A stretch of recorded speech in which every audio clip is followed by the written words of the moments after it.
Welcome to the SPS Podcast. You are now tapped into the Raw Bunch. I'm your host, DJ Strada, and we are here with the Raw Bunch. What's going on? How y'all doing? What up? What's up? Everybody good? Yep. How was the weekend? American Dream. Boring for me. I just chill. That was always good weekends. I think I had to slow one myself. Shit's real. Everybody else good? Yeah. Trying to save that money. I hear that. Ain't nobody doing nothing exciting at all. Okay. All right, y'all. We about to crank it up. Let's get to it. All right. And so my mic was muted the whole time. Yep. Damn, my bad. I'm steady talking. I'm like, the fuck, niggas gonna hear me or something? What's up, y'all? What's happening? My weekend was quite mature. I watched the news. Woke up, had some breakfast. Watched the news again on my phone. Sat down. Went outside. Sat down. Came back upstairs. Mr. Rogers' fucking dialogue. That nigga What's good? sat down, What's went good, outside, sat down. You know the usual. Yeah. Suck Kiki. What's good with you? I'm good. Cool. We glad to have you. Melly Mel, what's good with you, buddy? Hey, I can't complain. I hear that shit. Brittany, I'm you good? Yes, I'm good. Mm-hmm. CJ, what up with it? Silk press, man. Brittany good, man. You know what I'm saying? Look. Trying to flake her them stiff ends. Yeah, we done seen the first track, Brittany. I ain't that stiff over here, man. She had to put some muscle into the flick. You saw that? I know. Yeah. I've already seen it, bro. We done seen the little thirst traps on social media. Brittany, do your thing. It ain't no thirst trap. I'll fuck it with you. Trying. Y'all are funny. Let's get to the show, man. Today we talking about custody, co-parenting, and the chaos after love, with DDG and Halley being the kind of case study for us to actually get into what is going on and how this relates to our lives. Like I said, I think with our conversations, if you all know, sometimes we'll touch on subjects that pop up in the algorithm. But, again, I think the idea here is that it's cool when it starts, to be a celebrity thing, but finding a way to make it actually relate to us is what I'd be more concerned about. I think that a lot of these celebrities, they go through issues, the money magnifies the entire framing of it, but I think that there's still a common thing. You know what I'm saying? So I think this is a good case to kind of get into how this affects us. So the first thing I want to do, it's been a while for y'all, but before we even get into the celebrity mirror with DDG and Halley, the first thing I want to do is get to some numbers. So by the statistics, I ain't pulled these joints in a minute. Yeah, y'all know what time it is. Let me pull off my little comments. So these numbers are about postpartum depression and co-parenting and relationships, and y'all gonna see why I chose these two things to get numbers on as the show goes on. So first one, postpartum depression. 1 in 7 women in the U.S. will experience postpartum depression. Number 2, among Black women, the rate is higher, up to 38%, but they are less likely to be diagnosed or treated. Also, if the mother is depressed, the father is 2 times more likely to experience depression as well. Couples where one partner experiences PPD are 3 times more likely to experience strain or separation in the first year of postpartum. And we're talking about co-parenting. 45% of Black children live with 2 parents, and around 51% live in single-parent households, and 58% of Black fathers live with at least 1 child, and nearly 73% stay in regular verbal contact with their children. I'll lead this up for a second. I'll let y'all pick one that kind of speaks to you. Y'all give me a little head nod. Let me know y'all good to go. Hand signal. You're gonna have to read it to me because I think I'm gonna go get to the eye doctor soon. I can't see that shit. Legally blind. Training. Male straining with glasses on. I'm gonna go through it one more time. So 1 in 7 women in the U.S. experience postpartum depression. Among Black women, the rate is higher at 38%, but they are less likely to be diagnosed with it. If the mother is depressed, the father is 2 times more likely to experience depression as well. But the couples where one partner has PPD or postpartum depression, they're 3 times more likely to experience a strain or a separation in the first year of the baby being pregnant or the baby getting here. 45% of Black children live with 2 parents and around 51% in single parent households. And 58% of Black fathers live with at least 1 child, and nearly 73% stay in regular verbal contact. Everybody good? Yeah. All right, cool. Let me bring this thing down and let's have this conversation. Hey, yo, that shit sounded crazy. That was not what I was going with. All right. So, based on the stats, let's go round robin. I'll start with Kiki, give Bino a chance to think about it a little bit more. Kiki, You know what it. stats stood out to you? You already know. 45% of Black children have a 2-parent household. I like to see those numbers. That's a pretty big number for me, and it's very inspiring. That's dope. That's crazy because I thought the same thing. I was like, damn, that number is actually higher than what I thought it was going to be. So, like, it's definitely, that was the one I was going to say too, but I'll pick another one now. So, go ahead. For sure. Mel, which one you got, bro? I'm gonna probably say 1 in 7. Okay. Why did that stand out to you? Because you really think about it, that's like what, 12 to 13% of women have postpartum. Yeah, that's a very alarming number, bro. 1 in 7. You think that number higher? It could be. Because if it was 1 in 5, that's 20%. No, it's lower. Oh, so you think less women? Yeah, because even if you take it off of like trying to see how many people, but just think, when you're looking at women that are pregnant and you see 7 pregnant, one of them will suffer from postpartum. I still think that's an odd number to me, if we're being honest. Like that's still a lot of women when you talk about the ones that are pregnant. Right. Does that make sense? Or am I tripping? Yeah, compared to how many women get pregnant. So Yeah. 1 in 7, that's a lot. That's a lot. Yeah. Because I think that stat is based on women that are pregnant that get it. So out of 7 women that's pregnant, one of them gonna have postpartum. That shit real. That's kind of crazy. So I agree with you, Mel. That is a alarming stat, or at least stands out. CJ, what you think, bro?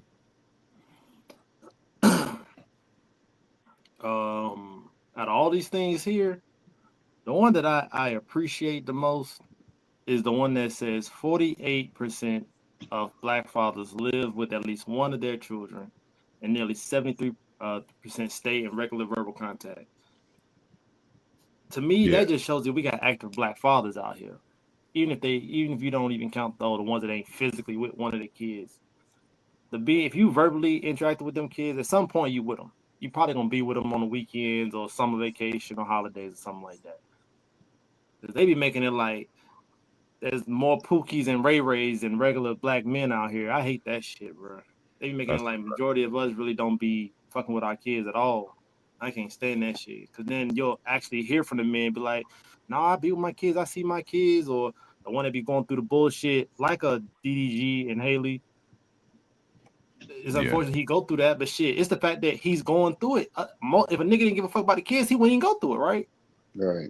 Right. So that's a the fact. fact that he's going through it, that means he wants to be with his kids, but he got a fucking obstacle course he got to go through. And why is it always the good ones though? Why is it always like the good dad, the one that's trying to be in the child's life? It's because he's the good dad. Like I said, if he was a deadbeat, if he was a nigga that didn't give a fuck about them kids, all she could do to him at the most is put him on child support. That's it. All the other shit don't matter. I don't think it's because he a good dad. I think it was because he had a bad choice in who he chose to be his mother. the mother of his kids, regardless of the relationship. He might have, I ain't gonna even say the wife shit, the girlfriend shit, but the choice of the mother, you just, you know what I'm saying? Yeah. That's what it be. The good dads be, ain't that they a good dad, that they doing it because they're a good dad. Nobody's doing something because you're a good dad. They doing it because you done chose the wrong. You know what I'm saying? And I ain't gonna say you Yeah. chose. You might look at the draw. Might, you know what I'm saying? Shit change. Might be postpartum. Who knows? We talking about that. Who knows? And postpartum turned into being broke and depressed and stressed, and it just never stops. You know what I'm saying? Could be that too. And then they're gonna look at the father. You know, it's just a lot. I'm just saying. You know what I mean? I just don't want to say. I don't want you to think it's because a person's a good dad. You know what I'm saying? But the way I always saw it, it's like it's always the one that be trying the most. A good dad is the good dad is a dad that's in the child's life, period, right? So you're not gonna hear the other side of the dad ain't around. You feel what I'm saying? They Right. go through the stuff. Right. It's not a dad. You feel what I'm saying? It's a bar. That makes sense. That makes sense. So now we got the numbers out the way. Anybody want to speak on any other stats? Yeah, I want to say like what CJ said, that 73% is good because like it's progress. You know what I'm saying? Because we would like that 73% to be going from verbal contact to being at home. You know what I'm saying? Right? But like that 73% is also good and it's great progress because especially what we're familiar with as being millennial babies and people that are baby boom babies, that number is, that's good, So like that's a good thing. And like I said, 73%. It's That's a big only number. 20 something percent, you know what I mean? A minority now. It's a minority of fathers that's not in their kids' lives. A minority. So we gotta stop making them majority. Yeah, 27%. Yep. Like you said, bro, that's Then you got 20, then you got the other percentage that's actually in the home. Right. What was that percentage? 27. let me see, but like 58. no, it's high. It's like 50, 58. 58. So Yep. then so now that's the majority. So majority of fathers are actually in the same homes as their kids. It's majority now. One of them, yeah. At least one of them. So that's Mm-hmm. shouts out to them numbers. Shouts out to the Shout pops. out to I think all three of us pops. So shouts out to the pops. You feel me? We are definitely part of them percentages. You know what I'm saying? Real Type shit. shit. Real shit. I'll take it. I'll take it as a win. All right, let's jump straight into the celebrity mirror in this DDG and Halley case. Now, I do have a few things I want to talk about. So, for this segment, the first thing I want to do is actually go through a timeline of where we are in the case, and then we'll bring up the most recent text messages that DDG has posted to his timeline, and we'll ask some questions. So, give y'all a quick timeline as to what's happening with this custody dispute. In January, 3 years ago, DDG and Halley was spotted publicly at an Usher concert. They started officially dating in March. Now, December of 2023, Halley gave birth to Halo. Now, October of the following year, October 3rd, DDG announced that he split with her, but they were still best friends and co-parenting. So what, we're looking at about, a 2-year relationship from January to October?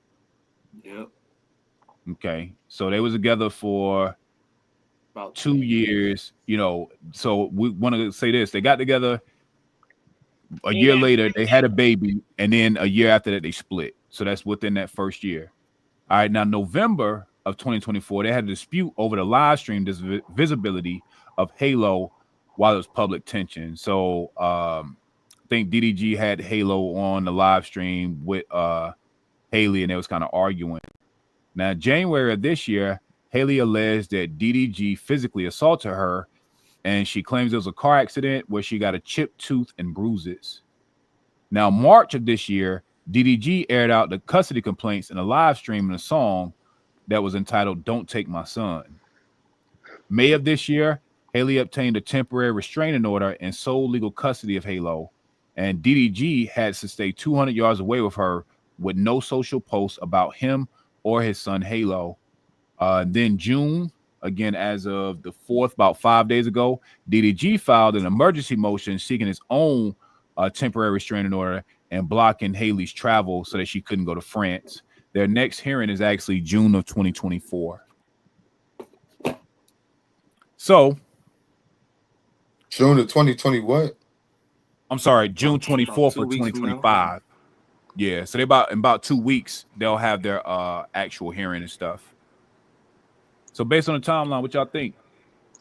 I got lost in all that shit after like Shut before up. the incident. To be honest, I think if you go back, granted, we don't know how long they were possibly dating when it says they were publicly seen in 2022. And when you look at the birth of the child, One moment. Watch how the women break this shit down. Well, look, Brittany about to break this shit down like a science. Come on, Britt. Let's go. I'm just saying, if you look at that timeline and when that baby was born, they were only dating based off of this, like 2-3 months before she got pregnant. So that right there was already a red flag. You really didn't get to know the person if that date is truly, around the time when they started. So not enough vetting? Correct. Not enough at all. Okay. That's real. Who you see in a I mean, movie we already character had a into- whole pod about how ladies don't like to use condoms anyway, so this just justifies that. And guess what? The niggas don't like to put them on either. Because at the end of the day, she can't control you from not putting it on. That's your damn gym. So why you ain't putting it up there? So we not about to put it At all the on end the of the day, female. she Cause folded what's like the favorite origami with line? no I condom like the on. way it feel. I want to feel the real deal. I don't want that. I've only heard that from women. Okay, well, I said that on that part. I said I've heard it from women. Right. So guess what? It goes both ways. They don't. It does. Y'all got anything else on the timeline before I show the text messages? What happened in October? I would have been done in December. I would have probably been done before 2020. Damn. Yeah, I would have been done before 2024 came in. That's all I got. Yeah. Oh, so you said- 2022. Now they did good. What's that? What month is that?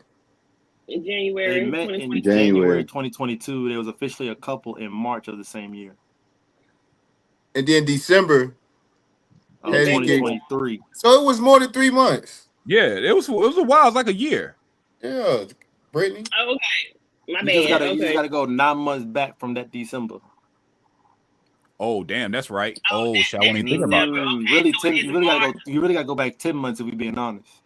Yeah. Yeah, okay. It's March of that year. Okay, I'm with you now. So, damn, you right. That was a short amount of time. It was short. Before she got pregnant. March, Yeah, April, when May, she got June, pregnant. July, So that's like August, September, March. October, November, December. 11 months before she got pregnant. So yeah, you're right. In about 2 months. Okay, About 2 months. 2 months. Yup. Damn. I mean, yeah, that should be going on. What else going on that timeline? What happened after the Alright, baby? so after the baby got here, they broke up in October of the next year.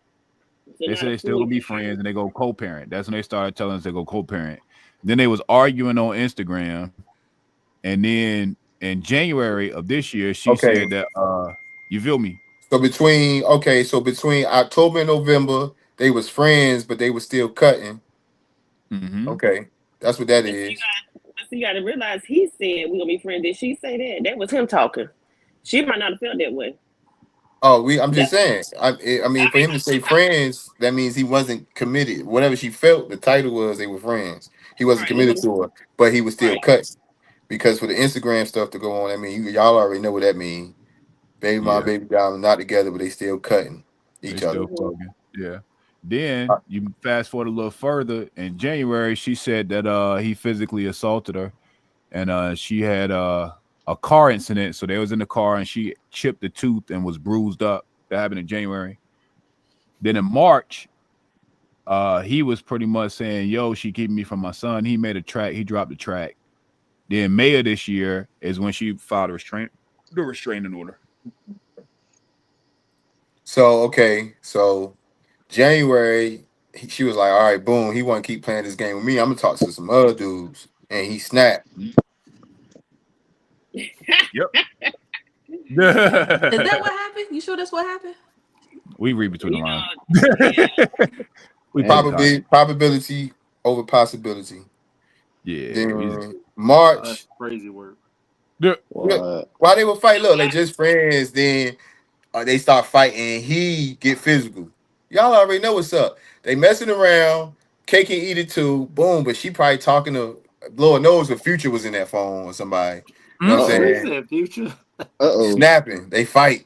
So they just got a lot of toxic stuff going on, both of them, for the And most then you part. would say by March he make a song, he put his feelings in it and put in a song, huh? Is that Yeah, what now you you Yeah, make a hit off of it. Put some art, to it. Yeah, they just going through a lot of toxic young stuff, man. Then they in the lights, limelight too. Mm. That's tough. That's a bar. Child, young, rich, famous. It's tough. Mhm. Is this his Now, first child? yeah, it's both of It's their both first their child. first child. Mm-hmm. Now I want to get into the text messages that led to him filing a restraining order on or with her based on the case. So, Haley's in the gray, DDG's in blue. This started March of 2024. She says it's your fault. She says cry about it later. He responds, why do you want me to sit on the phone and listen to you yell at me all day? Then later he said, you do this to me every day. She says, I beg you for help. You know I don't have anyone. You know I'm actively suicidal and struggling. You know I've been running to the doctor every day for help. And yet you still play in my face. I won't make it to my birthday because of you. Then it says weird. I've had enough. I don't want to talk to you ever again. Please don't contact me. If you need to contact me, please reach out to my sister or Charmaine. I hate you. You're the most horrible person I've ever met. I wish I didn't have to fight with you, but you continue to let me down every time. And then soak about exchanging my son in a money deal for views, and openly flirt and help every other woman in the world but me. You hate me and want me to be deleted. I want to be deleted because of you. I will be deleted because of you. Bruh. Oh, so people don't use the word deleted for the internet. They really say it like to themselves. No. She said the real word. I just said Oh, deleted. He's saying okay. I'm Oh, saying okay. deleted. Then she said, Okay. and you'll regret it. You'll regret ever meeting me. Go back to the bitches you used to. Go back to fucking thoughts. That's what you want. You never wanted anyone like me. You and your family hate me. Just admit it, but that's okay. Everyone does. Is he responding to this? Is this all back to back to no, back? she just still This is her. texting. Yeah, this is her back to back, bro. But hold on, clarify for the users. Want that one 2022, the one you just finished reading? Well, let me see. It could be a compilation. I'm trying to blow these things up. I just don't want people I don't thinking care. She admitting that she got mental problems. That's more than enough to get your child snatched up. You don't care about us anymore. You never did. You wanted to delete yourself because I tweeted Sexy Red, a good rapper. This literally makes no sense.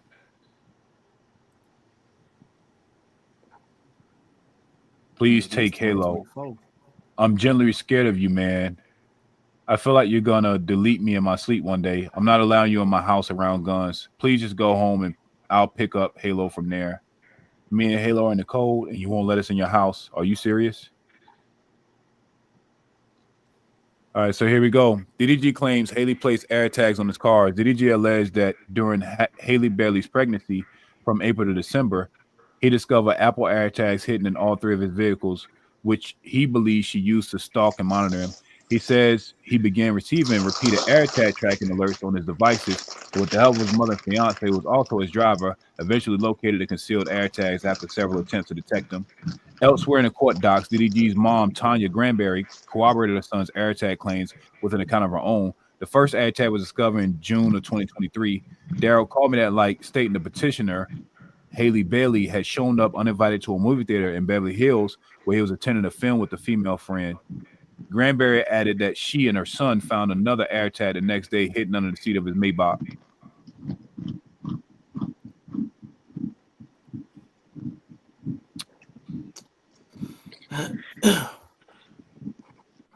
Boy, what we doing? What's the point of the AirTag? She think he gonna haul off into the sunset? No, I think she was just trying to keep up with his whereabouts. I don't know. They said 2023. Were they still dating or what they separated by then. What was the timeline? Separated by then. Okay. No, I think It he said still October don't 3rd. make sense. That was June. So yeah, so she was already feeling some type of way probably because yeah. So October. Yeah, so they Yeah, were still split together. her. This says 2024 when they separated. That was Oh, 2023. that still don't make. Damn. Seems like She she was don't trust her. She yeah. got control. She a control person. Well, she said in her text message she was insecure, and that pretty much he played on those. Man, that boy, look, y'all women got to stop walking around with the hoodie saying I'm an insecure individual. And then men folks gonna have to start walking around where I'm a manipulator. So if you want to start walking around Huh? with Well, hey, that's What? fine. The niggas just stay away from each other. yeah, I'm just She act saying. like If she you said gonna something special there. Come on now. I'm just saying, if you gonna No, wear they it, need to then start let wearing that everybody. manipulator. Good. If they wear it, then everybody keep it social distance from each other. If a woman, for me, if it's like if a woman play that type of games with me, like it's nothing. It's I'm out of there. Like you're not even about to play. Whether you did serious is really you, or whether you playing a game, like we're not even gonna play like that. And I feel like a dude that stick around for that ain't doing nothing but manipulating. I'm gonna keep it real. You feel what I'm saying? Because like, bro, what about that? Well, some dudes be insecure too, and they like that people be crazy about them like that too, though. Right. So my question is, how old are they? Because you got to think about it. You're much mature now. Would you have allowed that back when you were his age? Shit, No, both of them younger than me. people don't change; they just grow. I ain't changed from who I am. I just grew a little mature, a little bit experience, a little bit, social, elegant, a little intelligent, a little smarter. But I ain't changed who the fuck I am. I'm not dealing with that shit. DDG So I think that she was just in a 27. very vulnerable state. They both of them being very young and having kids and not really probably didn't really do no research or what comes with having kids and this what happened to this or that happened. And of course, it just sucks because that stuff is just public or they made it public. Yeah. But it seemed like she was in a very, very vulnerable state. It just needed better support. You think that would have changed her behavior? Which would have changed her behavior? Having a support system. A better support system, yes. For sure. In what way? You think it would have changed it while they were going through the issues, or like when do you think the support system would have made those text messages not happen? No, those text messages, I can't really say whether or not it would have made that her support system. But I think if she would have had somebody like right there, so she felt like she didn't have to run to him. Like, yes, that's the father of her child. Of course, she's going to go to him. However, she probably took a different approach in the manner she went to him. And she probably had better support. Not saying she didn't have any, because I don't know. However, in those cases, that support looked a little different. He read that she said, I don't have anyone. So I think that might be what he was talking about. Yeah, see, This is after she had the baby. This is after she had the baby. That's all. Before and after, so we wasn't. Oh yeah, well, I'm talking about before. We probably wouldn't have made it to have no baby together. Yeah, after the baby, then you know what I'm saying. You already got that before the baby. She already got what's going on before the baby. Then with the baby, that's gonna add on. That's postpartum added on to already probably clinical. Some other mental stuff. I mean, it seemed like she was pretty good to go beforehand, but women that have kids, that changed a little bit once they reproduce. No, we just saw the text message that she was like that before the baby. Right. We only seen this after the fact that she was getting aired out. So we just saw the picture perfect. Oh yeah, they got it going on, but really they didn't. Yeah. So beforehand, was that during her pregnancy or No, beforehand when they got into like a little dispute or whatever, she was talking about taking her own life and all that stuff, being crazy. And that's what I'm saying. That had to be within the first couple months, right? Had to be. That's what I'm saying. Like he stuck around. He probably was manipulating something. Because who sticks around for that in the first 2 months of knowing somebody? Man, you tell me something like that. Yeah, we done. We out. That's what I'm saying. We out. See, that's how I was asking. Was the first couple months of her being pregnant, the first couple months of their relationship? She got relationship. pregnant within the first couple months of their relationship. So if it was before Oh, she was pregnant, it had to be within them first couple months. okay, gotcha. Or what we know, because of Too course they soon. majority of Slammies, I'm pretty sure they date before they actually go public. Yeah. That's fair. All right. Anybody got any more thoughts before we actually get into our questions? I Man, just think it was too soon. Which part? All of it, or the baby? Probably the baby. Mostly the baby, actually. baby That's for fair. sure. 11 months of dating. Do you know her favorite color yet? Dang. That's pretty quick. I do think that's pretty quick. Let's shift gears and get to our actual questions regarding the case. So we know he made a song, right? Do we think men should publicly speak about being denied access to their child, or should we do it privately? I think when you open that door, it's Pandora's box. Everything is meant to be aired out. I mean, because where do you stop? And as we can see, as the time go on, more and more shit is coming out about her, about him, and it's just the question should be: am I ready for all of that to come out? Anybody else? Should men speak publicly if they're being denied access to their child, or should you just keep it private? I would say if he probably has been putting the work in to try to get the help and help ain't coming, then you might have to go public and see if help can come. Okay. So I would say, oh my bad. You still going, CJ? No, I was just saying appreciate to the comment. Oh. So I would say, for as like the public wise, I think a lot of stuff like that should be more so private. However, you know, I'm not gonna stop anybody from fighting for the rights of their kid or whatever. But I wouldn't have made it. For him. I wasn't the approach he took to use his platform to do it. I think I would have taken another approach. You know, hey, let's just go to court, and of course, court stuff is public. I think I would have took that approach. I want to try to use whatever platform, you know, trying to go that way about it. If that makes sense. And when we say go public, we talking about like court, right? Y'all talking about court when y'all say go public? What for me? No, Yes, well, yeah, my I'm public talking. is court. And also, I want to take it off of what they should have done. Thinking about like regular people. Like I say, you got a regular boy, a regular girl, they're in a relationship, baby gets born, they split, dude can't see his kid. Do you think that dude should go on Facebook saying, I can't get access to my kid, blah, blah, blah, blah, blah? Yeah, Should he privately handle it? that's what I thought. I mean, I don't really see the purpose of going public. What's the purpose in that? What to Get sympathy, change the image of what people think? right? If It it's could about be. your kid, you handle it private. You go to court. It's public on, you know what I'm saying? The public ain't gonna do nothing but have an image or an opinion, or there's nothing that they're gonna do but put more chaos into the situation. So it's literally only thing they could do. They can't literally do anything else. But privately go to court?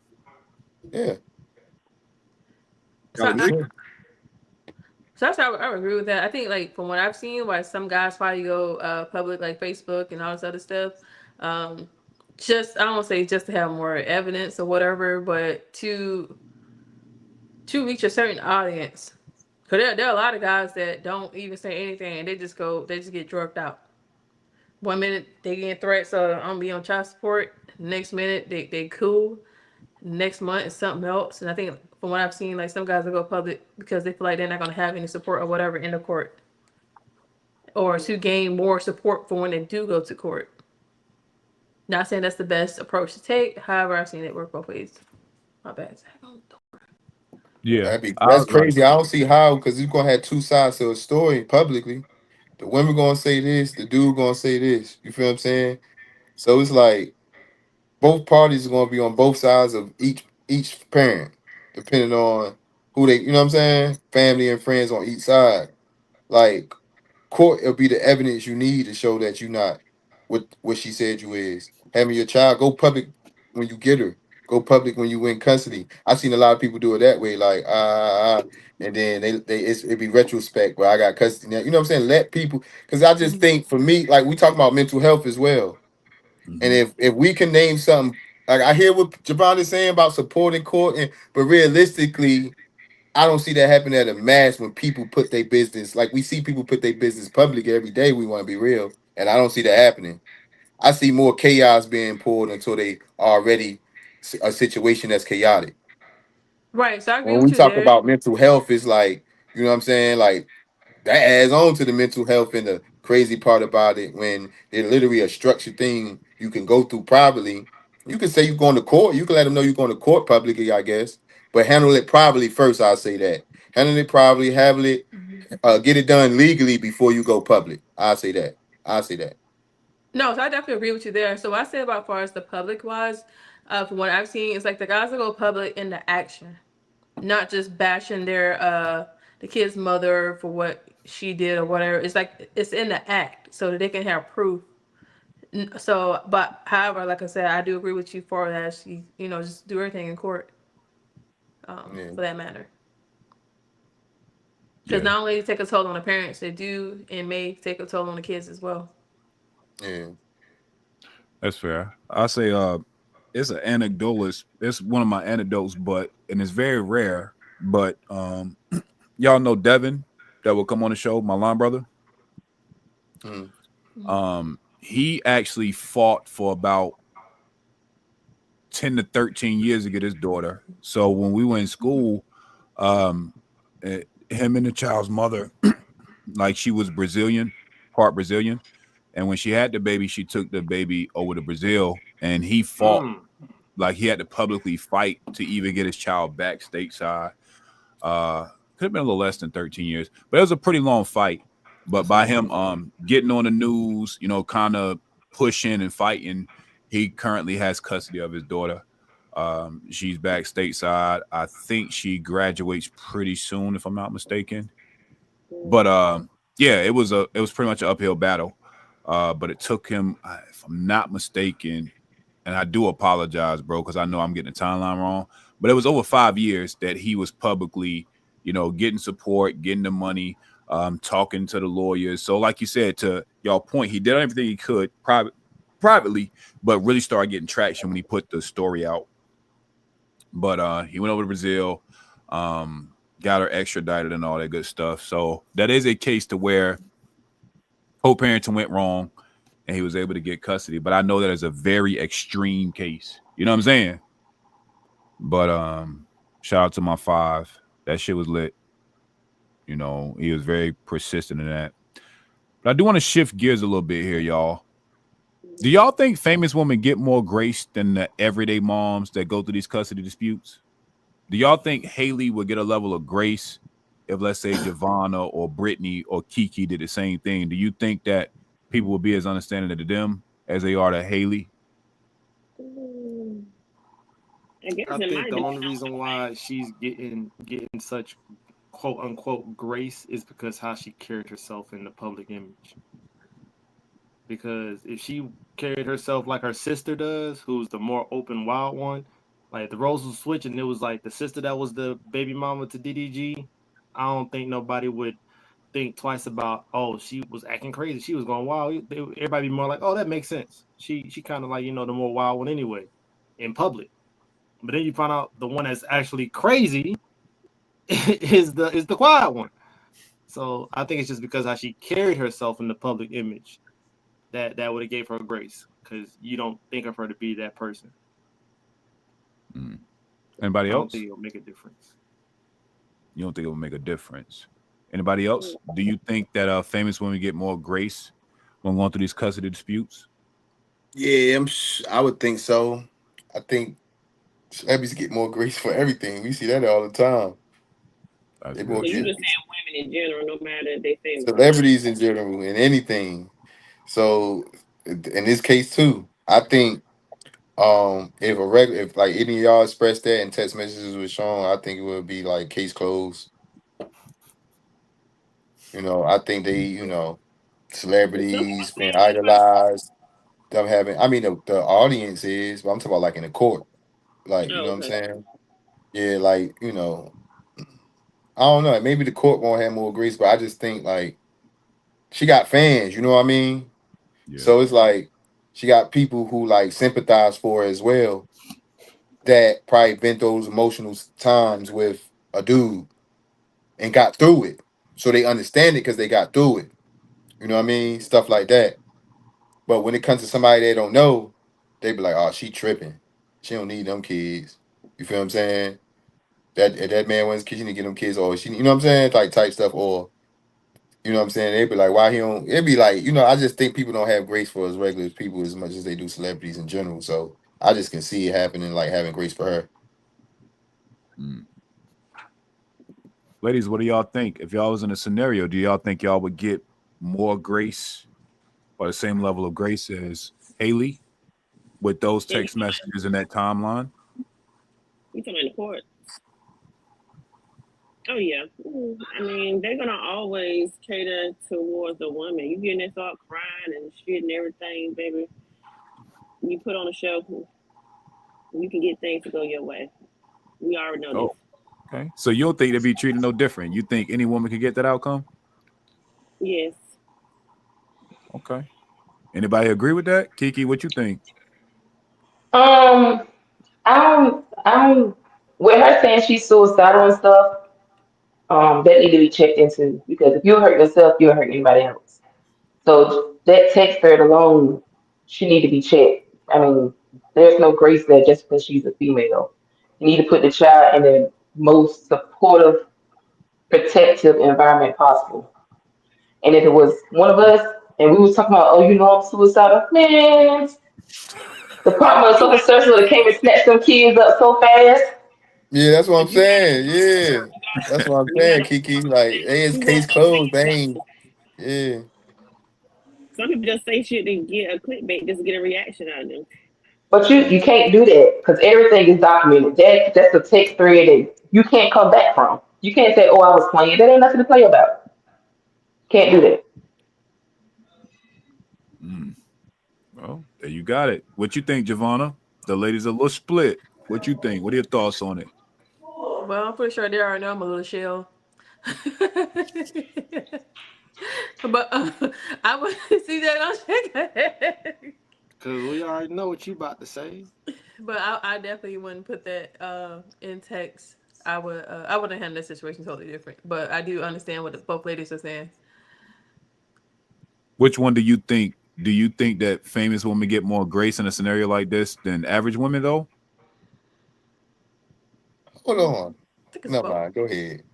I think it's both. Y'all let Giovanna. Okay, I see what we doing. It's mental hands, mental. It's health month. Health month. It's mental health month. Vito. But it can't be both. Like, that's the thing, Giovanna. It can't be both. So you're saying that both celebrity. So are you saying that both celebrity women and regular women get the same treatment, or are you saying that the celebrity gets more favor? Like, this question is almost the way it can't be both. Okay, so for a treatment, yes. For as the celebrities, yeah. Celebrities, I think it happen quicker. For say favor and stuff like that. Oh, like, they get favor quicker? Yes. Okay. But overall, yes. Mm-hmm. Yes, for celebrities. I'm sorry. Oh, yes, that celebrities get favor. Okay. In my mind, I'm laughing at Bino. My They let you slide with that one. They let you slide with it. I ain't gonna say nothing though. I ain't gonna tell nobody. No, just for no, I was talking about the party top song. First of all, I wouldn't put it. First of all, I wouldn't handle it like that. She plotting on the crazy, ain't she? Like she in her mind, like she's saying she tripping. She putting in text. I will call him and tell him that, so that way it won't be in the phone. That's what I got when she said, "No face, no case." No face, no case. She no face, no case. Peaches, no face, no case. No text, no threat. She would have said it to him to his face in the driveway. No, it's just like when you say things and like saying things, all right, yeah, you can't take it back. However, when you put stuff in black and white and it's a response to you being in your heated moment thoughts, then or it's your true reality, yeah. That's all I'm trying to get at. Yeah. I know. Yeah. Gotta come back from that. You know the I'm count. just trying to clean it up, but it is what it is. Be smart even in your, moment. Heat of the moments. Yeah, in your heat of moments, you gotta be smart. Alexis from Texas. What's up, love? How you? Howdy. How you doing today? You good? Nah, if you feel Yes, sir, I am. How was your Good seeing weekend? everybody. What's happening? What's up? How was your weekend? I mean, how was it? It was another day, but I'm blessed that I had another day. Nothing too spectacular or too but it was good. Thank you for asking. Absolutely. So we were getting into the DDG case and the Haley case, right? The question that we currently are trying to wrestle with is, do you think that famous women get more grace than everyday moms in custody disputes? Famous people with some real money. Because there's some that be famous and they ain't really got it like you think they got it. But yeah, the ones with some money, or if they got the right backing, like she's backed by Disney, for Christ's sake. I mean, And Rock Nation. Right. Yeah, and right. Come on now. You know the girls like Beyonce. That's the bar. That is a bar. I think you're right about that, man. Mel, let's get your thoughts on it to close us out, and then I want to start touching into postpartum a little bit, and we're going to kind of delve down a different way to look at postpartum to give all of this context. Mel, what you think, though? You think that famous women get treated differently in the custody cases when it comes to this type of stuff? I would probably say yeah, probably because they like the heavy schedule that they probably got. So you think their scheduling they'll take it more into consideration when we're talking about the court case? I'll say yeah, but it's a case by case basis. Okay, that makes sense. Gotcha. Make sure y'all like, comment, and subscribe. We have gotten through the first segment of this piece of the puzzle. Now I want to dig a little deeper when we talk about co-parenting. So where we're going next is postpartum depression. Now, why is this important? If y'all noticed from the slides earlier, let me just remind you how co-parenting can be affected by postpartum. So just to let y'all know, let me find what I'm looking for. If a mother is depressed, the father is 2 times more likely to experience depression as well. And also, couples where one partner has postpartum, they're 3 times more likely to experience strain or separation in the first year of postpartum. Also, you add on to that, Black women are higher, more likely to have it and not be diagnosed by it. And 1 in 7 pregnant women experience this. So, because of those stats, this is what led us into covering postpartum a little bit more in depth. So with that being said, I found an interesting scientific clip. I'm going to get y'all thoughts on this video, and then we'll get right back to the questions. So let's see which one I'm going to play. I'll give me one tick. There we go. Share this joint. Let's get into it. Get y'all thoughts on it after the video. During pregnancy. Findings were published Wednesday in the journal Science Advances. Researchers out of Madrid, Spain, performed brain scans on 88 first-time mothers before and after they gave birth. They found women who had symptoms of postpartum depression had size increases in 2 areas of the brain that are key in processing and regulating emotions. Of the 88 mothers examined, 11% showed moderate depression symptoms during late pregnancy, and 17% experienced postpartum depression. Dr. Jessica Shepard joins us now. She's a gynecologist and founder at Modern Menno Health. She's also CEO of Sanctum Med and Wellness. Doctor, thank you for joining us on such an important story. How common is postpartum depression, and how does it differ from regular clinical depression? Well, Lindsay, when we look at postpartum depression, this is something that is much overlooked. And when we think of 1 in 7 women experiencing postpartum depression, 1 in 7. 1 in 7. This is something we obviously need to pay more attention to, and that's why this study is very important. I want to circle back to that in a minute, but do we know why these changes are happening in the brain during some pregnancies? Now, what we do know is from this particular study, looking at imaging, different parts of the brain respond differently. But we always know that this is a very emotional part of a woman's life, but many times we attributed it to having postpartum or depression rather in the past, which increases the risk of postpartum depression. So there's a medical history of that. But now that we are starting to see changes in the actual brain during pregnancy, can actually help us detect if this is something that we can predict for women who are going through pregnancy. Fascinating. So then what can we take away from the study? Is it more studies to figure out exactly how to sort of predict? There's always more studies, but I like that this one was fundamental in actually taking it just from the emotional aspect of it and actually looking at how the brain responds to pregnancy. What are the changes that occur and how we can use this, whether we use imaging during pregnancy, but also looking at how we can treat women and decreasing the number from 1 in 7, but getting women treated adequately. With postpartum being so common, why is it still so mysterious? Is it understudied? It is understudied, but I think a lot of it goes to stigma and also not the ability to be aware of when this is starting and who to talk to. So when you talk to women after pregnancy and after delivering, a lot of them don't recognize the signs, but also when they do start to recognize the signs, sometimes it is very hard to get the care that is needed. And that's why we really need to have better healthcare access for women in the postpartum phase. I'm going to throw a curveball at you because when I read this study, there's also part of me that thinks it's not your fault. It's not the woman's fault. Literally something is happening in her brain. What would you talk to your patients about as a result of this study and that they're not to blame here? Right. Damn, We'll I wanted to stop know it what the hell there. she was gonna say for that curveball. I know, right? Because that question sounded like a how to respond to lack of accountability right there. Uh-oh. Uh-oh. Tell me more.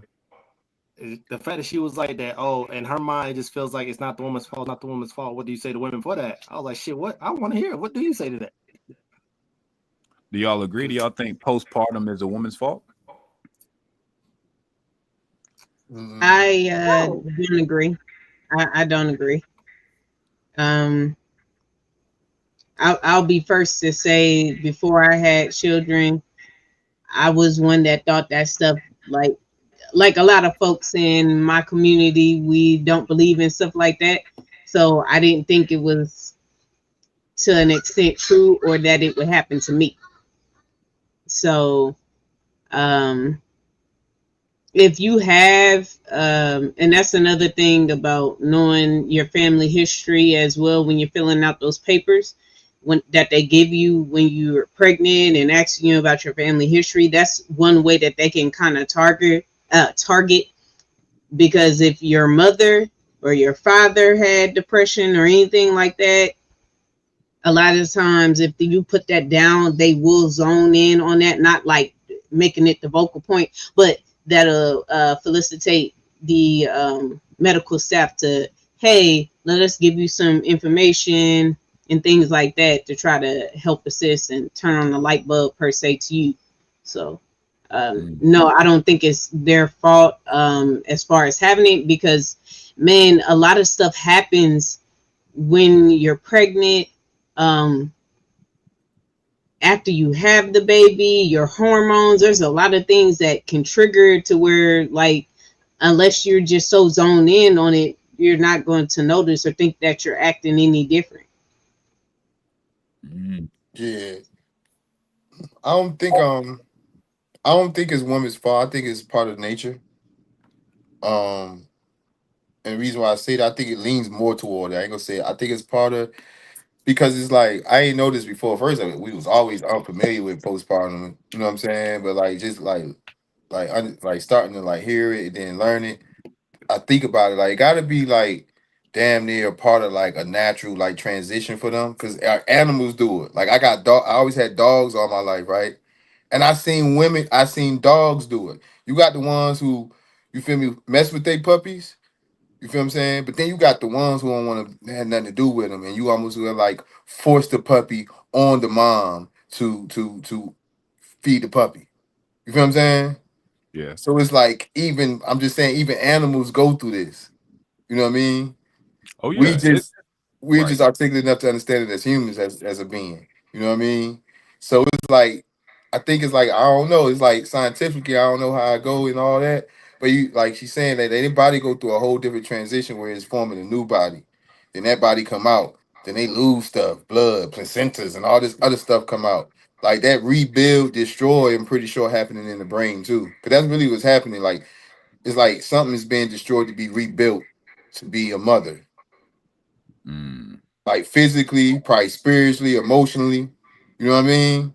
So if it's happening physically, it got to be happening spiritually in my mind. This is just my belief. I ain't, you know what I'm saying? I ain't trying to convince nobody. You feel emotionally, like if they can start producing milk and all this, they ain't have it at one time. If they can not have periods for a while and all this other stuff, like if that stuff happened physically, something happened spiritually and emotionally to them too. That's real shit. And if they don't got the right support system, I think postpartum depression is the next natural thing that probably is going to happen.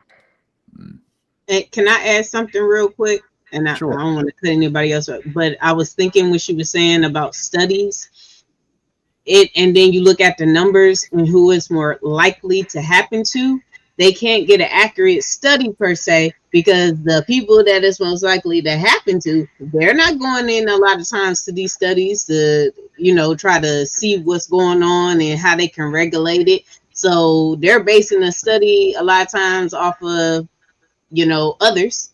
And the ones that really need to get in there so they can really zone in on it, they're not being a part of the studies and stuff like that.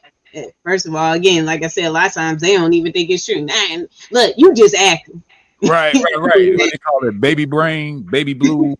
Like we got a couple of different, pregnant brain. We call it baby blues. We got so many ways, like you said, to justify this shift that happens. So do y'all think, so you think just some women go through it, or you think all women go through it, but based on how their life may be, it gets mitigated? Oh, that's a good question. You asking me? Yeah, whoever. Yeah. Oh, okay.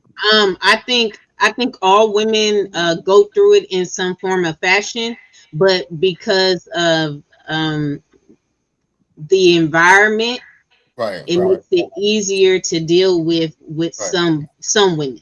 Yeah. So based on how their life set up, based on how their support system set up, they go through it, but it gets mitigated. It gets supported. It gets, And then the environment changes. Like our environment will get scolded for, feeling some type of way about our children or, things like that. But then, and we don't even have the same environment. But then there's a case where the mom had the father there and she was a stay-at-home mom and she snapped and she unalived kids. You know what I'm saying? And they put that to postpartum, which I don't doubt it. Like I said, again, a lot of times it affects people differently. And everybody's hormones and things like that it has different type of effects, but it goes on.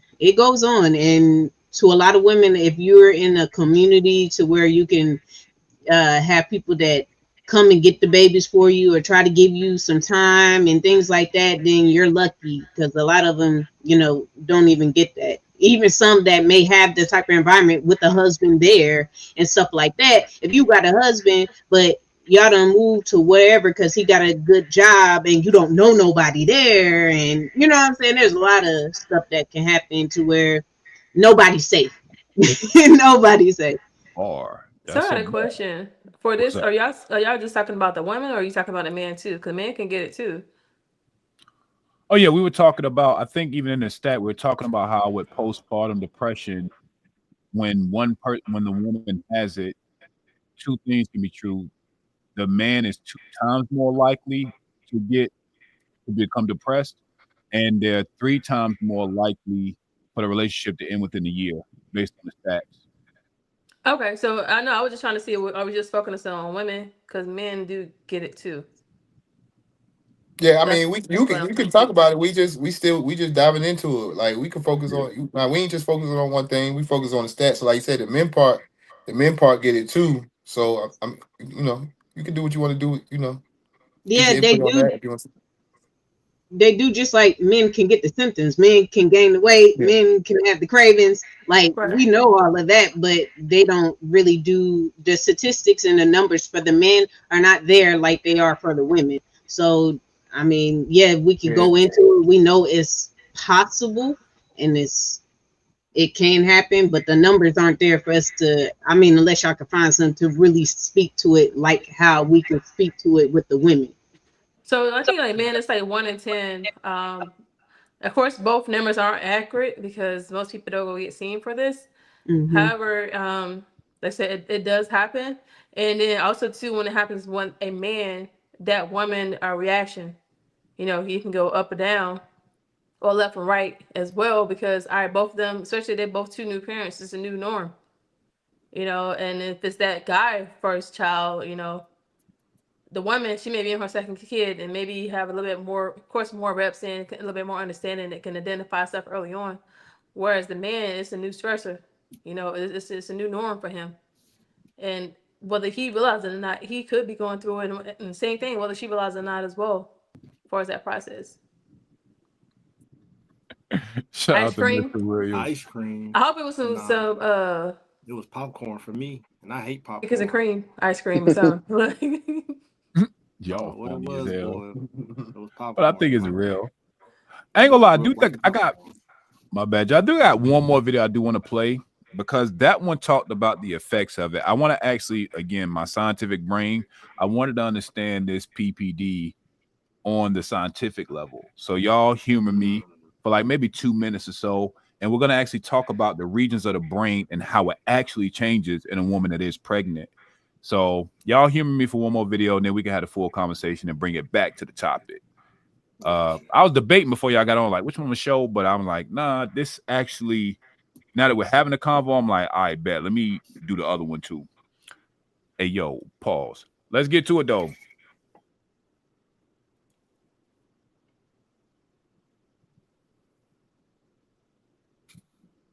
Experience, and experts say that after giving birth, that some mood changes are completely normal, but more severe or persistent changes could mean the mother has postpartum depression. A recent study is shedding light on how, when, and where it potentially begins. And a study published in Science Advances suggests some signs of postpartum depression may actually start before the baby is born. The researchers say some women with postpartum depression in this small study experience significant brain changes during pregnancy, finding that some moms with symptoms of depression 1 month after giving birth also had increases in changes in an area of the brain that play a key role in emotional processing. Women who rated their childbirth experience as difficult or stressful also showed major changes in the area of the brain that helps regulate emotion. So here with me today to talk about all of this is psychiatrist and immunologist Dr. Adjoa Smalls-Monty and parenting expert and certified parenting and life coach Erica Suter. Thank you both for being here. Dr. Adjoa, I want to start with you. Break down some of the key takeaways from this study. So the study is very important because it looked at two regions of the brain that we know have a role in fear, anxiety, and how we process emotional cues, and that's the amygdala and the hippocampus. This is the first study that looked at the amygdala and the hippocampus in pregnant women. And what this study showed is that you had an increase in the size of the amygdala, the part of the brain that regulates fear, and the part of the brain that controls memories, which is the hippocampus. So specifically what they found is in women that had depression, they had an increase in the size of the amygdala. And in the women that had adverse birth experiences, they had an increase in the size of the brain and the part of the brain, the hippocampus, that regulates emotion. What this means exactly, we're not exactly sure, but it is our first clue that these changes are there, and we should maybe look more into these and how we are treating women and how we're thinking about treatment models. And so, Erica, we were talking about this. You were on GMA earlier doing another segment, and we were saying we were excited to talk about this because this study provides some sort of proof to what we know about the changes a woman undergoes during pregnancy. And it is more than just the baby blues. This shows us what's happening. It's very validating because still in our culture, we don't always take postpartum depression seriously. Even by calling it baby blues sounds like something you should be able to shake off. So many women are told, this is the happiest time of your life. Why are you so sad? You shouldn't feel this way. So to know that there is scientific evidence that backs up that we don't just go through physical changes, but we're going through neurological changes. Yeah. It is an amazing leap forward for expecting moms. Stop it there. I don't want to bore you all with my scientific brain. I could go down a whole rabbit hole with that, thinking about the hippocampus and the amygdala. Now, the thing about the hippocampus and the amygdala is that the hippocampus, when it shows up in men, that's literally our fight or flight, right? So when a man amygdala, when he finds himself in a situation where he's fight or flight, what it does is that part of the brain sends blood to your hands, your arms, and your legs. So if you're about to prepare for a fight, it kind of tunes you up, your hands good to go, or it actually is pumping blood to your legs to make you run. So think about what we're saying here. A man's amygdala is not naturally larger than a woman. So when we see stress and shit, our brain instantly goes fight or flight right off rip. We don't even have to think about it. We kind of That's where your brain goes. Now, the hippocampus is where we're talking about memories and how you emotionally process shit, right? So you got a woman that, you know, before she's pregnant, her hippocampus and her amygdala is normal size. This is when y'all just in a relationship. Y'all kicking it, y'all dating, is regular. When she get pregnant, both of these areas of the brain increase, which will lead to her having these thoughts that are unbecoming of her and the child. It can lead to her her fight or flight being way more engaged than you normally used to seeing. Does that give y'all a little bit more context into all of this, or was I just nerding out right there? Yeah. Another one for Bino. Another one for Bino. I just said prior that shit be doing all types of shit to them. Didn't I just say that? Like they body going through all this other stuff, so you already know emotionally and spiritually that shit probably changing stuff they ain't used to. You told tell you more. I just said it. All right, clip it. We had to do the science, you know what I'm saying? The mathematics of the sun and the earth, God. For sure. Y'all funny.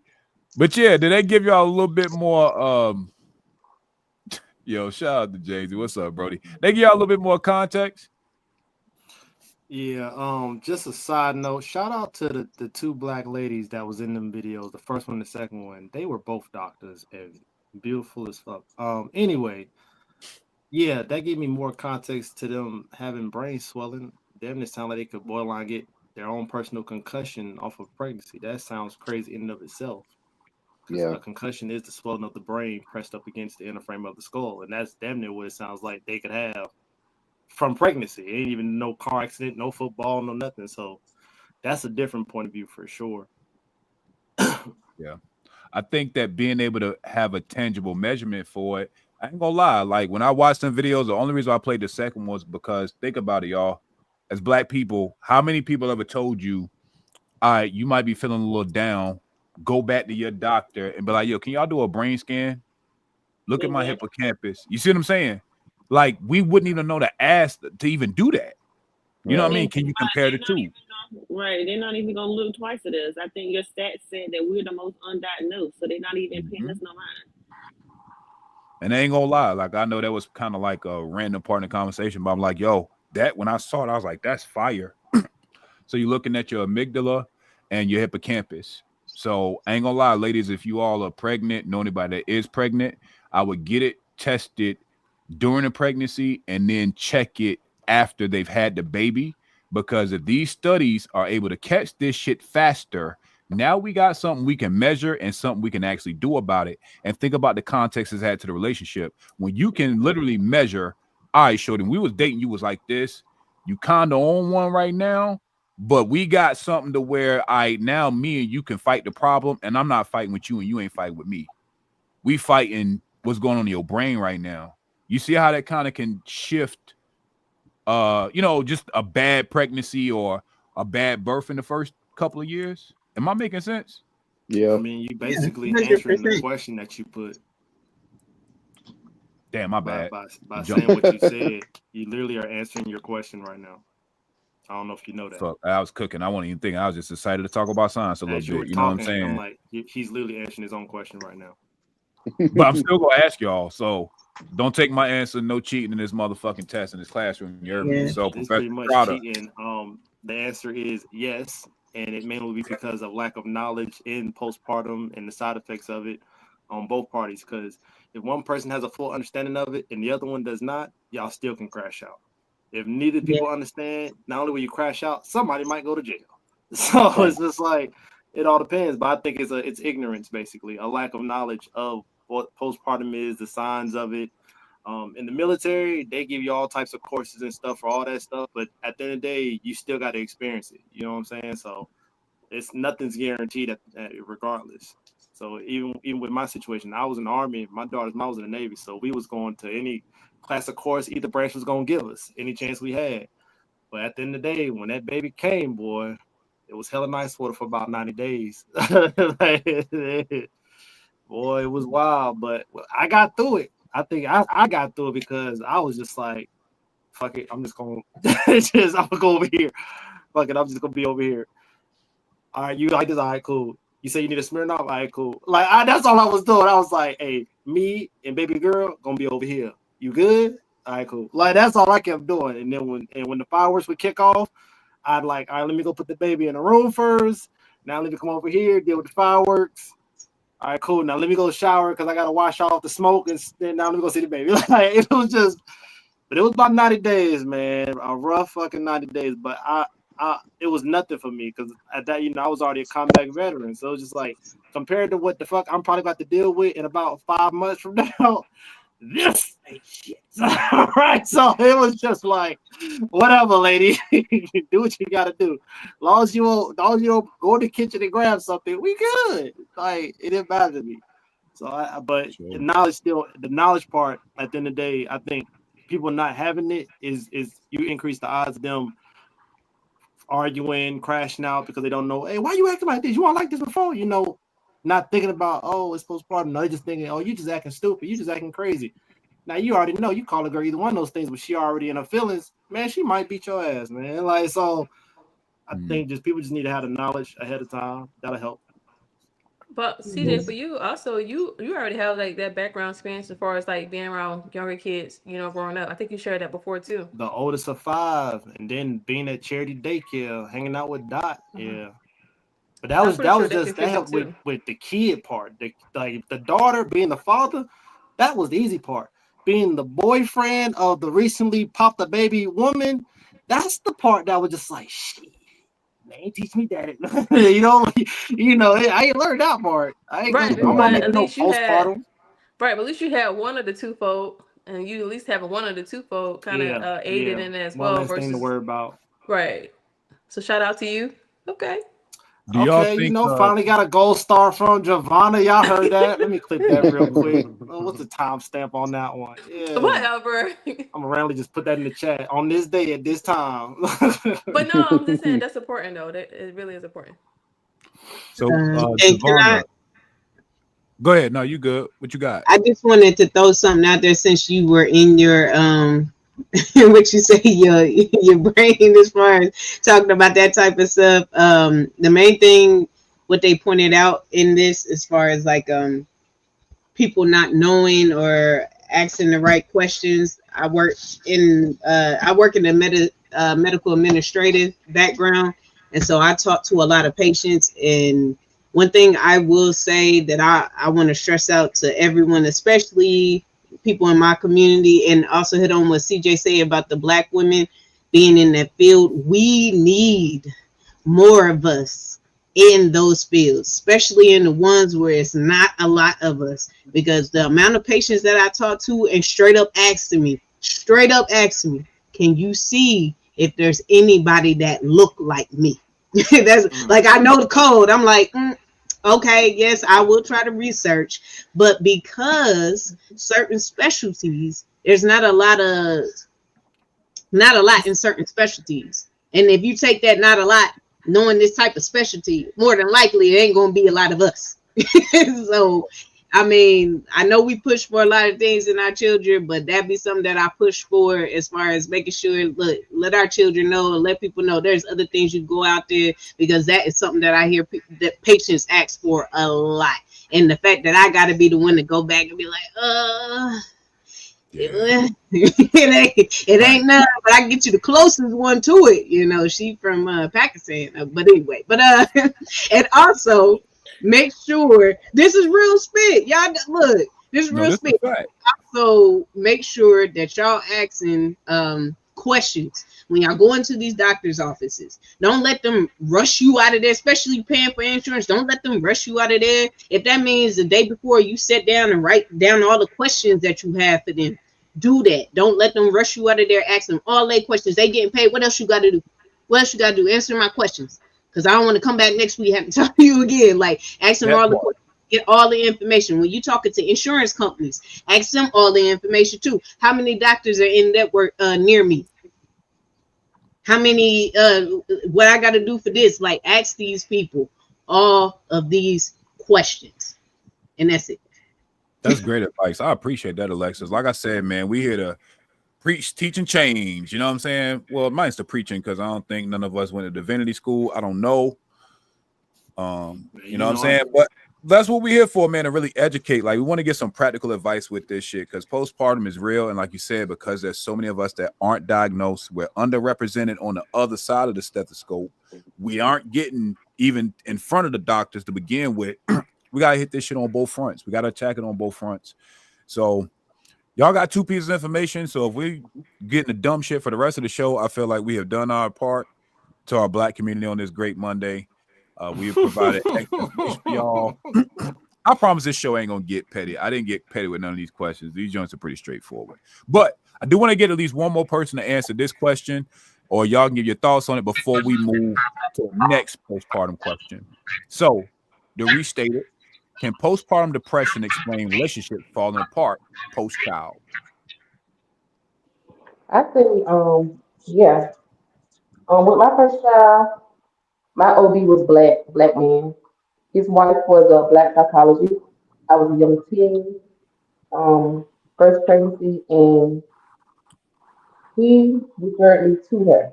I guess because he knew I didn't know what I was doing. I always came to my appointments by myself, and he referred me to her.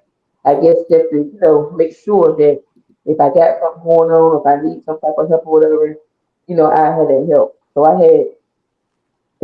he's been my OB with all my kids. So I can't say that he did his part, and he's very, very, very thorough. And they ask all the questions, like if you want to hurt yourself or anything change, all that good stuff. So, I've never been diagnosed with postpartum. I've had some classes on, different psych classes and stuff. I know people, and I'm like, yeah, she's going through something.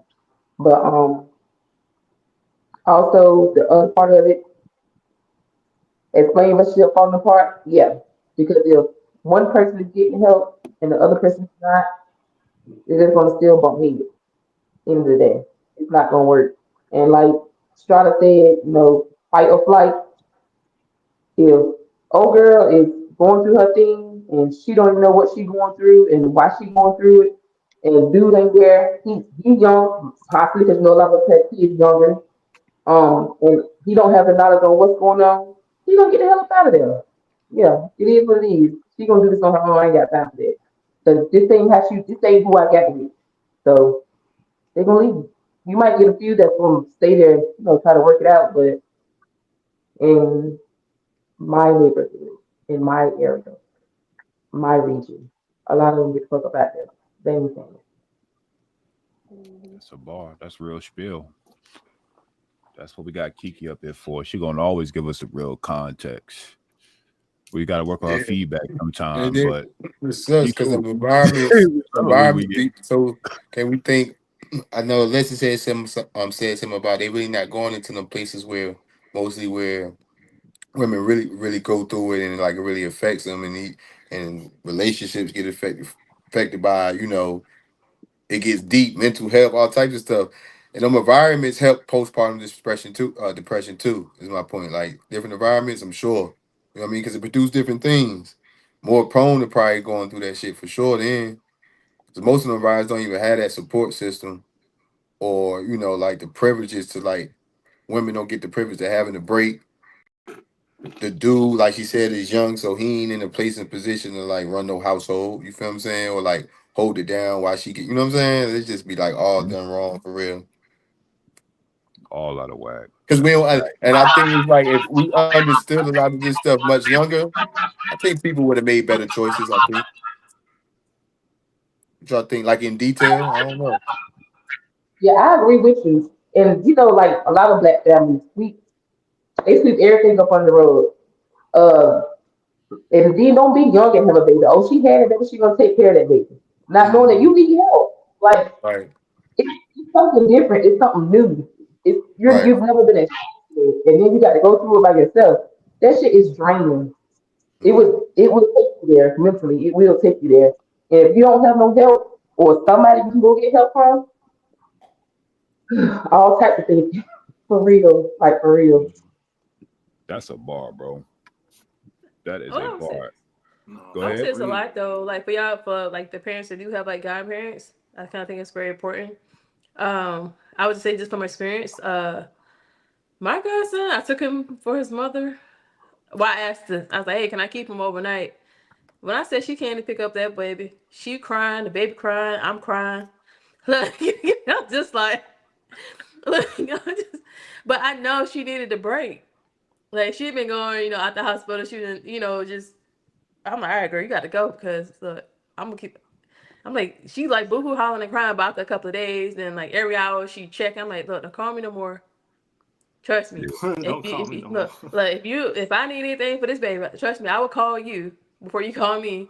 Just take the time. But, like, having that support system so that the woman don't fall into, like, postpartum depression and stuff like that. Or at least, like how Kiki was sharing, just needing a break. But more importantly, having somebody that can help you out when you actually need that break, too. Did you tell that girl not to call you no more? Girl, she was calling me every hour. That's why she showed up crying to get my baby. You told her don't call her. You got another woman going through shit. You told her don't call her. Look, because I wanted her to enjoy herself. Like, I really want her to I agree. Like you said, you don't get it, but she could not understand that Nancy's without her child. She had withdrawals, and then you saying don't fucking call no more. Like, she's just. I know what you're saying, but still, she's like, I'm over there, come get my baby right now. But after a while, about the second and third time after I had the child, it was easy, a little bit easier for her to work with, and I think in those times she was able to identify, all right, I really did need that break. But girl, she was getting my nerves, Lord. In that moment, it is tough because I was that way. I'm like, dang, I need a break. And then as soon as I drop my kids off at my in-laws and my parents, I'm like, I miss my baby. I want my baby. I'm ready to go back. But I'm like, you really mentally need to do that. But like you said, it takes time. So hindsight, go. If it happens again, you have another friend. I'm like, don't come. I'm like, call me what you need. Just try to be patient with it. But like I said, I don't know if that was her first baby or not. It's truly a lot on mentally with mothers when it's going in real time. Right. I was lucky, man, because me and my child, our first son child together, the mother came, so we was lucky. Because that's another reason I like that people like what I'm saying go to that. So we was blessed. Shouts out to her mom. What I'm saying, her mom came and was there for like the first. She was there for like the first few months at the crib with us. She came to Greensboro. Yeah, she came to Greensboro. Yeah. But and stuff, you see like their parents, like they'll move there for a couple of months and stuff to help with the baby and stuff, and so that mom and dad, they can get time for their stuff, and they ain't got to do everything and get up all late night by themselves, or if they can actually go to work and be stress free, and you ain't got to drop your baby off to a daycare, you don't know what's going on there, all that good stuff. But when it comes to some of us, we don't have that privilege all the time.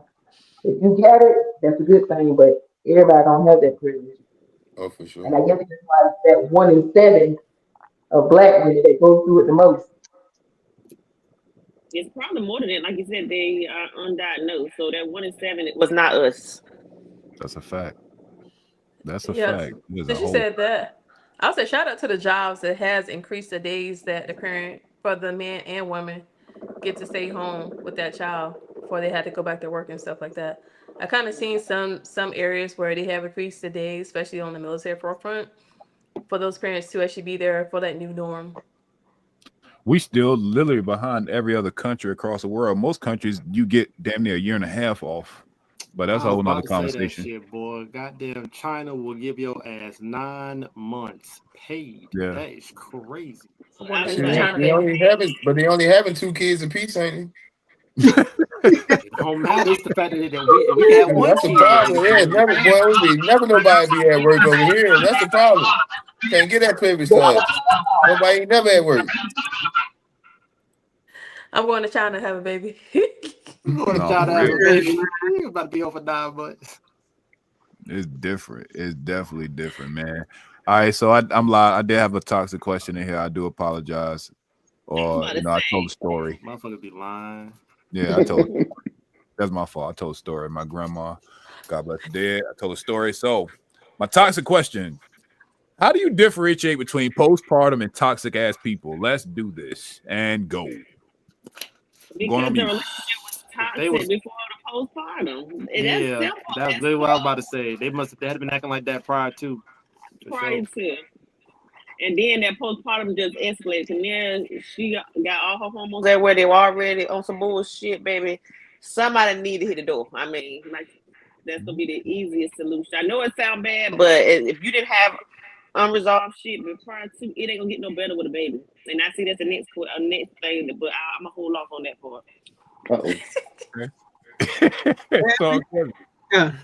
Well, and also, like I said, look, if you done had banana cream pie every other cousin, like maybe not your mama, maybe it skipped your mama, but it was your mama's sister, and maybe it skipped your grandma, but it was your grandma's sister, and maybe it skipped your daddy uncle, but it was your daddy's sister. Like, you know what I'm saying? Like, just that's the thing. Like, history, it could be there. You don't even know, man. That's what I'm saying. Like, I feel what those doctors are saying, like trying to get the studies, because it's so much, like, especially in our community, to where like those bloodlines, man, you don't know. You gotta get that information. You don't know, and then you know she was crazy before she had the baby, so that's another thing. She was crazy before the baby. All the baby gonna do is pump up the crazy. Like, you literally pumping into the crazy. Like, that's all you doing.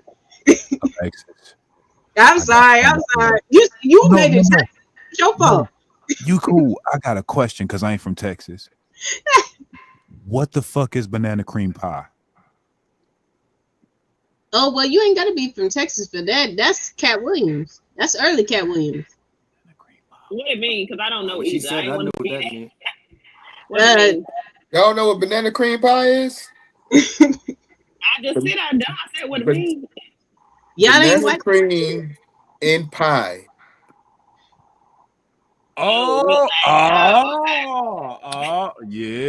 Okay. She's trying to keep it PG, and motherfuckers flew right over their Her head. lashes say, ah. But y'all ain't watch Cat. Well, hold on. So y'all ain't watch Cat Williams? I knew as soon as you said that, I knew what you was talking about. That's why I made the face. The Pimp Chronicles? The first, like, this is early I Cat. I don't remember Cat Williams, but I literally seen banana cream pie before. So Yeah, okay, yeah, I got it from Cat Williams. That's what they call the crazy baby mama, banana cream pie. Yo. Okay, now we're on the same page. I got you. Now, my bad. Look it up. I'll find the clips and send it to you. For real. I'm sure it's on Like, YouTube. because she was like, you see banana cream pie, and then it might be this, and it might be somebody else. I was like, what the fuck is banana cream pie? We talking about cakes and shit? You know. She was that before you met her, and all you did was put more cream in her. Golly. We appreciate the context, Lexus. We appreciate you. Anybody else? Do y'all know how y'all differentiate between postpartum and toxic? How y'all telling the difference? Man, I don't know, man. Back in my heyday, them toxic ones was the best ones. So I don't know. Nowadays, So Mel and CJ said we ain't got no clue. today, shit, I don't got kids. I stay away from them, so I don't know, because I ain't trying to get nobody pregnant to find out. Plus, I done learned that there's still somebody that's professional at hiding that shit. So, nah. Okay. She was smart. She got her meds before, you know what I'm saying? Like, when you come pick her up on the date, she taking it real quick. Yeah, I gotta be right. Sad. She was some apple. She ain't worried about She got off the meds after he took it serious. She was like, oh, I don't need these no more. So them shits with the BCs. Now it's up. Alexis ain't shit.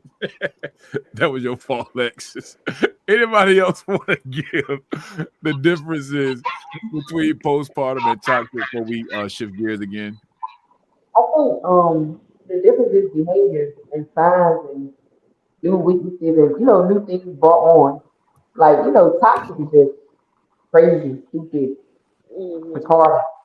Trying to hurt somebody, but postpartum is like depression, anxiety, fear, maybe some suicidal thoughts and shit like that they didn't have before. But toxic, more likely get a little bit of toxicity before, and it's probably times two after, especially if things don't go their way. So I think that's how you kind of differentiate which one is which. Because, You postpartum is something serious versus somebody being toxic and petty. That's some bullshit for real. I mean, you got some people hollering about suicidal before a baby or That's, whatnot. I'm gonna kill that's myself. You That's toxic. That's why I said a little bit of craziness before, and now it's the blew up for real, for real. okay? And then sometimes people, women that suffer from postpartum, and if they're really suicidal, they they proceed and they go through it, especially if they don't get the help. They take themselves out, the kids out, and themselves too. So that's the difference with that. Actually standing and acting on it. That's the difference on that.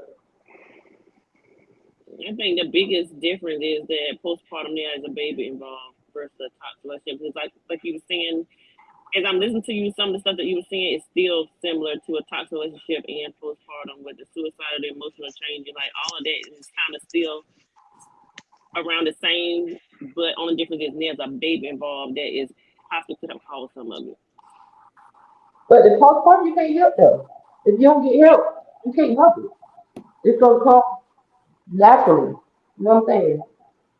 You don't think so? I mean, your brain's swelling, this is over here, that's over there, and all that shit like that. Versus toxic, that's a choice. You choose to be that way. A lot of you can't really choose to be, go through postpartum. You know what I'm saying? Yeah, I can see that. That's a bar. I like it. All right, let's shift gears. We went from postpartum depression. Let's get to babies don't save relationships. That is our subcategory that we will be talking about with these next few questions. So, start with Bino and coming down to Brittany. Should couples intentionally avoid having children until conflict resolution is proven? So before y'all start having babies, should you figure out how well y'all deal with conflict? I know this seems obvious, but we're just gonna take a stab at this to see what we can get out for our audience.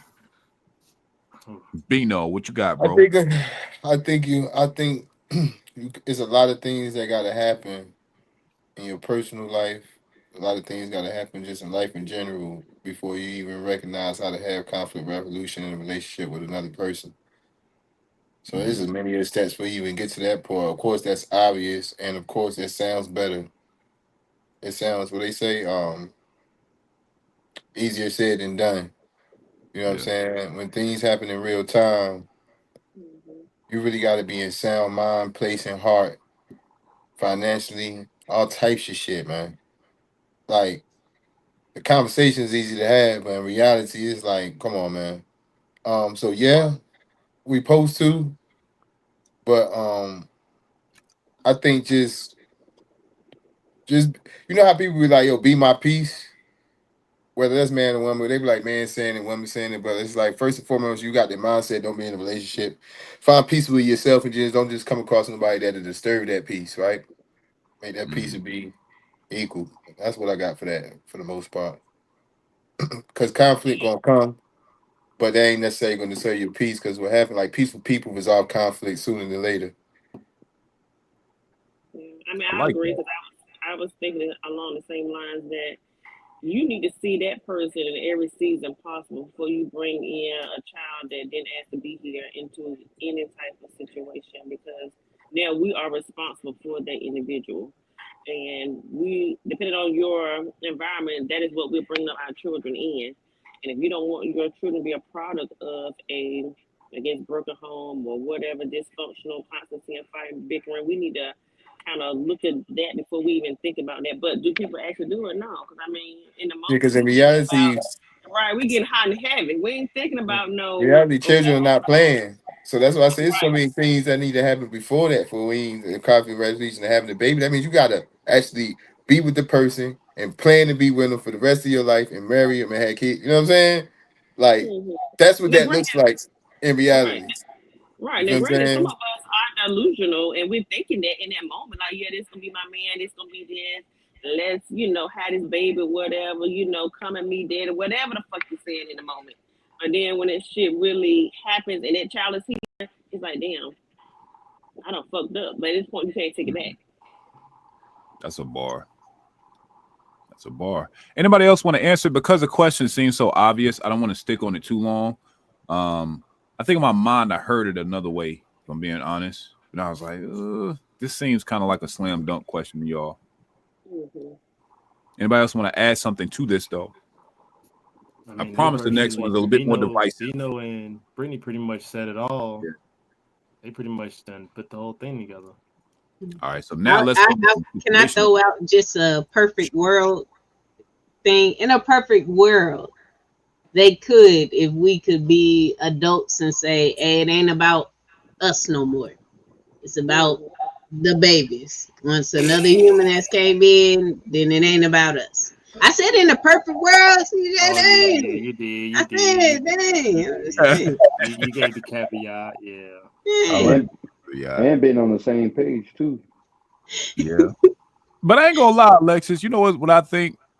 I think even in a perfect world, on top of what you're saying, the children are a byproduct of the healthy parents. Right. And so you don't even got to sacrifice because they literally are physical breathing reasons why y'all together type shit. Mm-hmm. You know, because I think that, you know, it's so easy to lose purpose when you're raising a child because it's tough to walk and chew gum. We talking about raising a child and keeping y'all together the way y'all cool.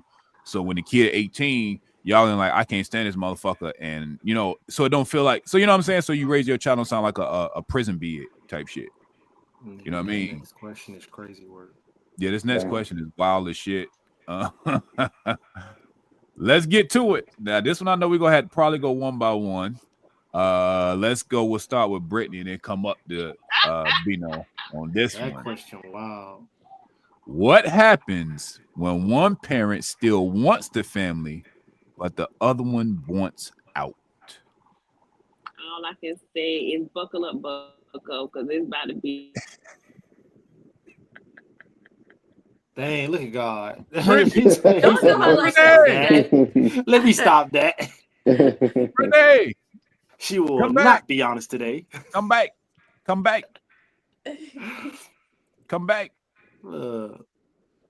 knew what she was doing when she did that. That's funny. Let's go with Kiki while we get Brittany to pop back in.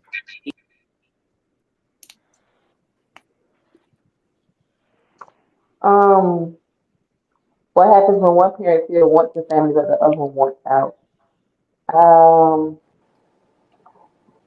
I've been in a situation where I wanted out and I left. They wouldn't let me leave.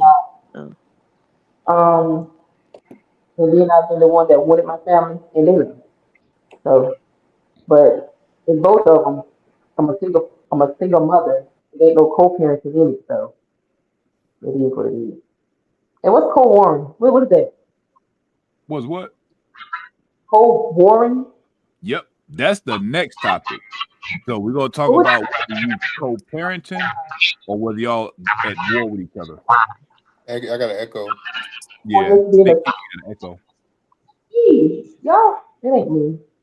I promise it's you. Kiki, it's always check. I promise it's you. We're gonna get you another iPhone, son. Yeah, we hear you.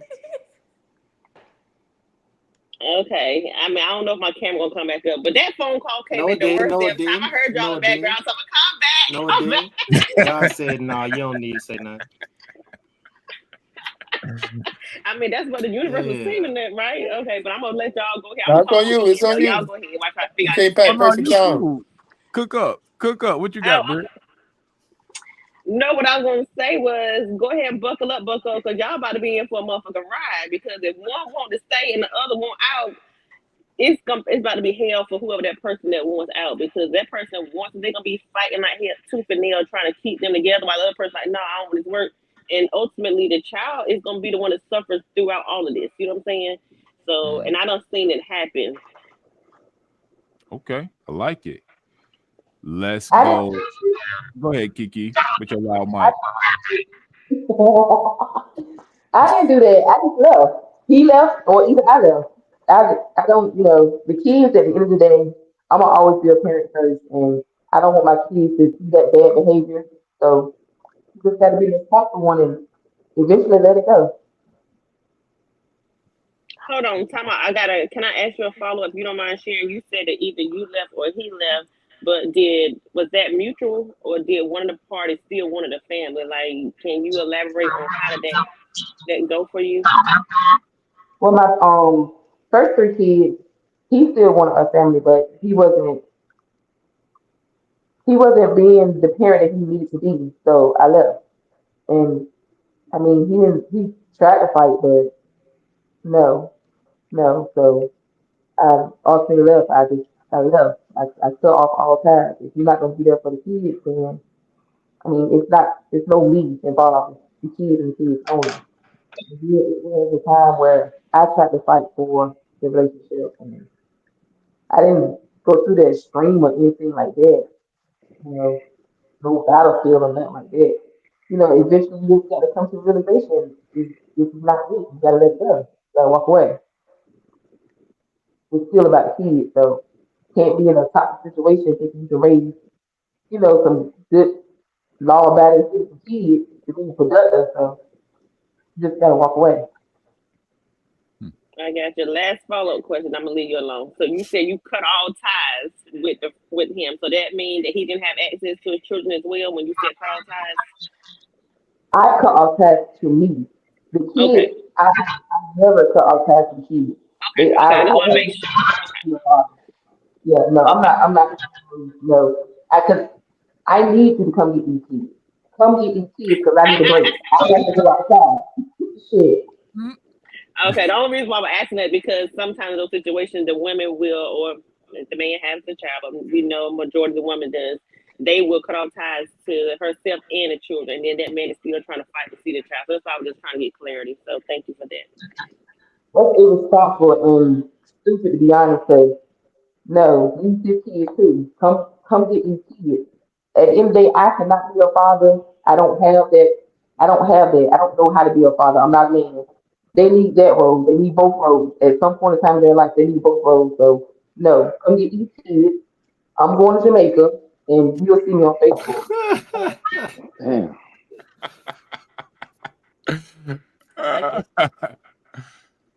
Talk that. Anybody else want to take a stab at the question? What happens when one parent still wants the family, but the other one wants out? I don't know. I think probably what Brittany talk about. I see what Brittany talk about. I've seen that before. I've seen that happen more times when like when the kids is young, like baby toddlers type shit. And shit like that. Like she said, then it'll be a long ride, especially if it's the I don't know. It don't matter whether it's the woman that want to leave or the dude. It depends on the maturity level of both parties for real. And like around them situations, like we say, what we see in our environments, we see young parents having kids that probably necessarily ain't equipped to have them. We probably been in positions ourselves, right? So it's like, but at the maturity level, they be going through and shit. It be like whether either one want to leave, somebody depending on each other. You know what I'm saying? Somebody depending on each other outside that kid, one or the other. You know what I'm saying? Like almost it seemed like, and then the maturity level of I'm like that long haul that Brittany be talking about be happening. But then I also seen times where it's like y'all try it out down the line and then y'all like grow apart and it be more of like easier transition, right? With less resentments or ill shit, you know what I'm saying, or toxic shit, you know what I'm saying? Yeah. So like I seen both times and like, but either way ain't no, you know what I'm saying. Nobody wins with a family feud, regardless of how it happened. Whether it happened on the easy way or hard way, it ain't no, you know what I'm saying. It's still an L you gotta take. Everybody just gotta take and live with that. Feel me? That's a bar. I like it. Anybody else want to add to this question before we move to the next one? We got three more questions. Y'all good? Everybody good on this one? Yeah, because I mean, we already know what's gonna happen. It's gonna be a fight. What you mean? That's only results for some. If one person want to stay, but the other And the one other one leave, don't? Oh, okay.